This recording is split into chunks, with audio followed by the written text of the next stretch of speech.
தமிழக அரசியல்ல திடீர் திருப்பம். அதிருப்தியால் வெளியேறுகிறதா விசிக? திமுக மீது கடும் கோபத்தில் இரண்டு கம்யூனிஸ்ட் கட்சிகள். வைகோவும் கூட்டணியில் தொடர வாய்ப்பு குறைவா? இவர்கள் எல்லோரும் விஜயோடு சேர்ந்தால் என்ன நடக்கும்? இப்படி ஒரு கூட்டணி அமைந்தால் அது இன்னொரு மக்கள் நல கூட்டணியா, இல்லனா இரு திராவிட கட்சிகளையும் வீழ்த்தும் கூட்டணியா? பாஜகவோடு சேராத இந்த கூட்டணிக்கு சிறுபான்மையினர் ஆதரவு தர வாய்ப்பு அதிகம். மக்கள் என்ன நினைக்கிறார்கள் அப்படிங்கிறத இந்த செய்தியில விரிவாக பார்க்கலாம்.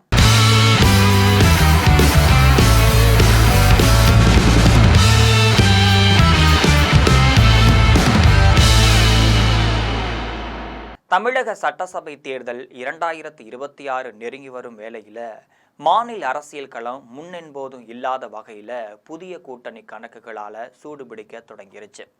குறிப்பா சொல்ல போனா ஆளும் திமுக கூட்டணியில நீண்ட காலமாக அங்கம் வகிக்கும் விடுதலை சிறுத்தைகள் கட்சி தொகுதி பங்கீடு மட்டும் இல்லாம அதிகார பகிர்வு விவகாரங்கள்ல அதிருப்தியில இருப்பதா சொல்லப்படுது. கட்சியின் அங்கீகாரம் மற்றும் வாக்கு வங்கி வளர்ச்சியை சுட்டிக்காட்டி வரும் தேர்தல்ல இரட்டை இலக்க தொகுதிகளை விசிக கோருவதா தகவல் வெளியாகி இருக்கு. காங்கிரசிற்கு அதிக சீட்டு கொடுத்தது மற்றும் தேமுதிக, மாநில ஆகிய கட்சிகளின் வரவை காரணம் காட்டி திமுக தலைமை இதற்கு இணங்க தயக்கம் காட்டினால் அதிகாரத்தில் பங்கு என்ற முழக்கத்தோடு விசிக ஒரு மாற்று முடிவை எடுக்கக்கூடும் என்ற விவாதம் அரசியல் வட்டாரத்தில் வலுத்துட்டு இருக்கு. கம்யூனிஸ்ட் கட்சிகளான சிபிஐ மட்டும் இல்லாம சிபிஎம் ஆகியவையும் திமுகவின் சில செயல்பாடுகளால் அதிருப்தியில் உள்ளதா சொல்லப்படுது.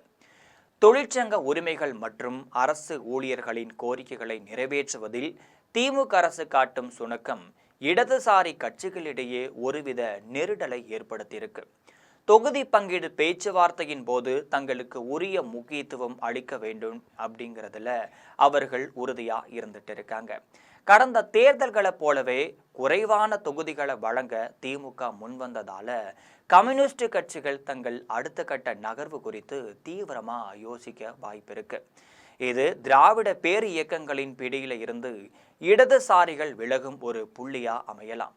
மறுபுறம் மதிமுக பொதுச் செயலாளர் வைகோவின் நிலைப்பாடும் இந்த முறை கேள்விக்குறியாகவே இருக்கு. 2026 தேர்தலில் தனது மகனும் கட்சியின் முதன்மை செயலாளருமான துரை வைகோவின் அரசியல் எதிர்காலத்தில் உறுதிப்படுத்த வேண்டிய கட்டாயத்தில் அவர் இருந்துட்டு இருக்காரு.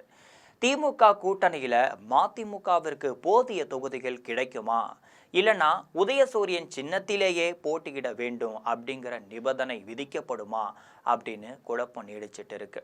ஒருவேளை திமுகவின் கரம் குறையும் பட்சத்துல வைகோ தனது நீண்ட கால அரசியல் அனுபவத்தை கொண்டு புதிய திசையை நோக்கி பயணிக்க தயங்க மாட்டார் என்பதே அரசியல் நோக்கர்களின் கணிப்பாய் இருந்துட்டு இருக்கு.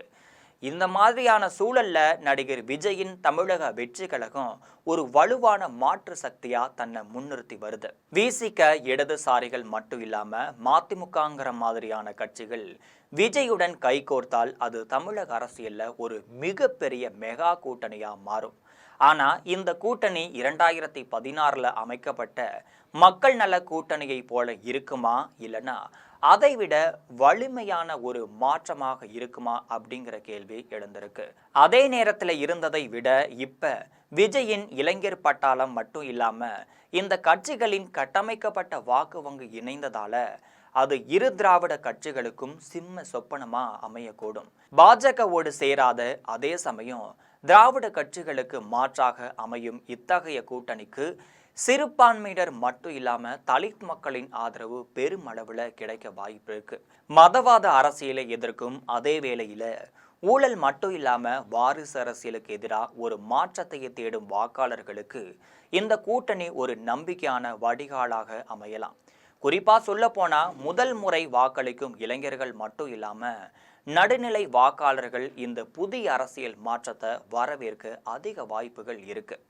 விஜயின் கவர்ச்சியும் மற்ற கட்சிகளின் கொள்கை பலமும் இணைந்ததால் அது தேர்தல் முடிவுகளை தலைகீழாக மாற்றும் வல்லமை கொண்டிருக்கு. விஜயின் கவர்ச்சியும் மற்ற கட்சிகளின் கொள்கை பலமும் இணைந்தால் அது தேர்தல் முடிவுகளை தலைகீழாக மாற்றும் வல்லமை கொண்டிருக்கு. இதுக்கப்புறமா தான் மக்கள் என்ன நினைக்கிறார்கள் என்பதுதான் இறுதி தீர்ப்பு.